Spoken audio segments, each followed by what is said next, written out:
Salam para talenta prima, senang bertemu dengan Anda semua. Selamat datang di MOOC Kementerian Imigrasi dan Pemasyarakatan. Kali ini, kita akan bersama-sama mempelajari modul yang sangat fundamental bagi setiap pegawai kementerian, yaitu hukum, kerjasama, dan perlindungan organisasi. Tujuan pembelajaran level 2 ini adalah para talenta prima diharapkan memiliki kemampuan teknis dan operasional yang memadai untuk menerapkan hukum secara praktis, menyusun produk hukum dan dokumen kerjasama yang valid secara yuridis, menjalankan prosedur hukum sesuai standar yang berlaku, serta pengelolaan dan mekanisme pengaduan. Dalam modul ini, kita akan membahas 3 topik utama. Pertama, penyusunan produk hukum. Kedua, penyusunan dokumen kerjasama. Dan ketiga, mekanisme pengaduan dan penanganan pelanggaran. Setiap topik dirancang langsung aplikatif. Mari kita mulai.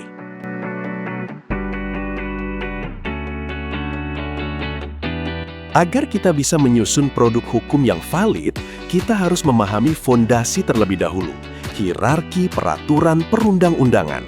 Berdasarkan UU nomor 12 tahun 2011, hierarki dari tertinggi ke terendah adalah UUD 1945, TAP MPR, UU atau Perpu, Peraturan Pemerintah, Peraturan Presiden, Perda Provinsi, dan Perda Kabupaten Kota. Di luar hierarki ini, Pasal 8 UU PPP mengakui peraturan menteri dan produk hukum lembaga negara lainnya. Satu asas yang harus Anda hafal, Lex superior derogat legi inferiori. Artinya, peraturan yang lebih rendah tidak boleh bertentangan dengan peraturan yang lebih tinggi. Oleh karena itu, produk hukum kementerian yang bertentangan dengan peraturan di atasnya dapat dinyatakan batal demi hukum. Ini bukan teori, ini konsekuensi hukum yang nyata. 2 produk hukum utama di level menteri adalah peraturan menteri dan keputusan menteri. Keduanya berbeda secara fundamental. Peraturan menteri bersifat regeling, artinya berlaku umum dan mengikat semua pihak. Prosedur penyusunannya melewati 6 tahapan: prakarsa unit kerja, pembahasan internal, harmonisasi dengan Direktorat Perundang-undangan, paraf hierarki, penetapan menteri, dan pengundangan dalam berita negara. Keputusan menteri bersifat beskiking, artinya individual, konkret, dan menimbulkan akibat hukum bagi pihak tertentu saja. Satu lagi produk hukum yang sering kita gunakan sehari-hari adalah surat edaran. SE bersifat internal dan instruktif, tidak mengikat pihak luar, tapi mengikat seluruh pegawai yang menjadi sasarannya.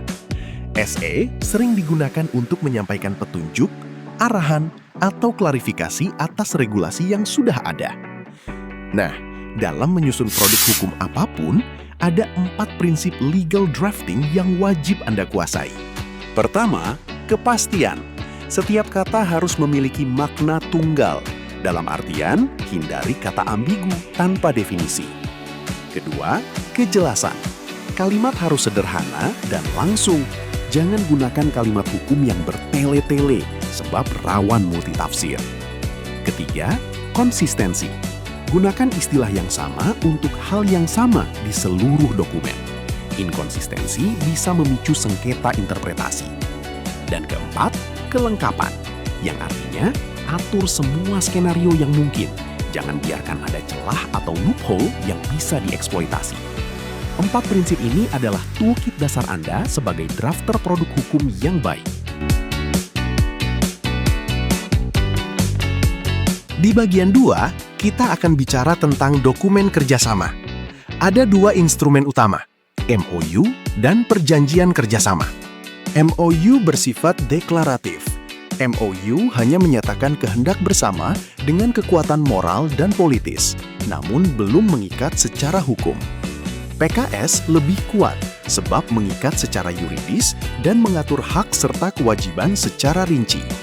Penyusunan MOU melewati 5 tahapan. Pertama, inisiasi, di mana unit teknis mengidentifikasi kebutuhan dan mengajukan prakarsa ke Biro Kerjasama.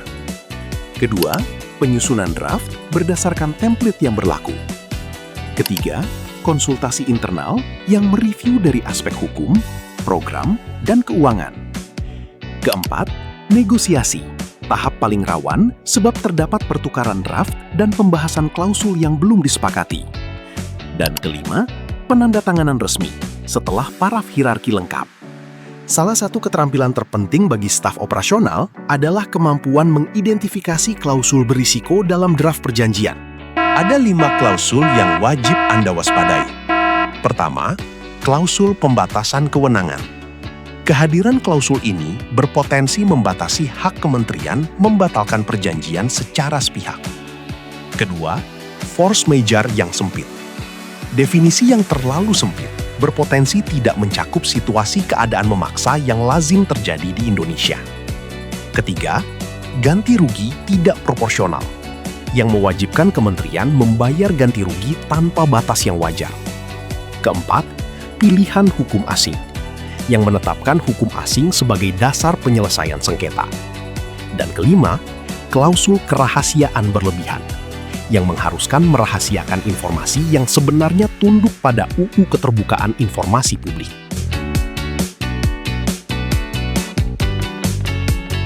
Di bagian 3, kita membahas mekanisme pengaduan dan penanganan pelanggaran.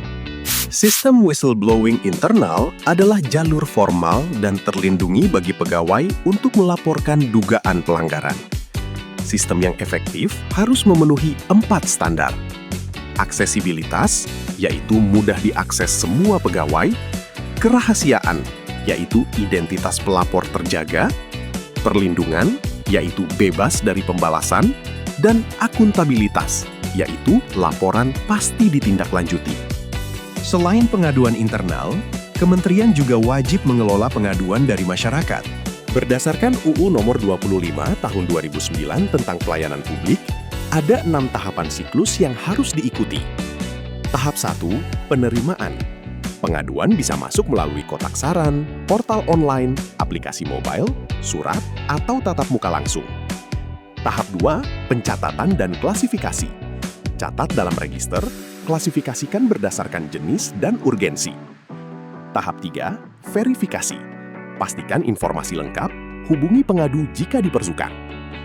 Tahap 4, penelaahan, di mana unit terkait mengidentifikasi fakta, akar masalah, dan merumuskan solusi. Tahap 5, tindak lanjut, yang dilakukan dengan mengkoreksi atau memberikan penjelasan kepada pengadu. Dan tahap 6, penutupan dan pelaporan, yang menyatakan laporan telah selesai dan dimasukkan dalam laporan periodik. Ketika ada indikasi pelanggaran disiplin PNS, prosedur pemeriksaan berdasarkan PP Nomor 94 Tahun 2021 harus dilaksanakan secara cermat.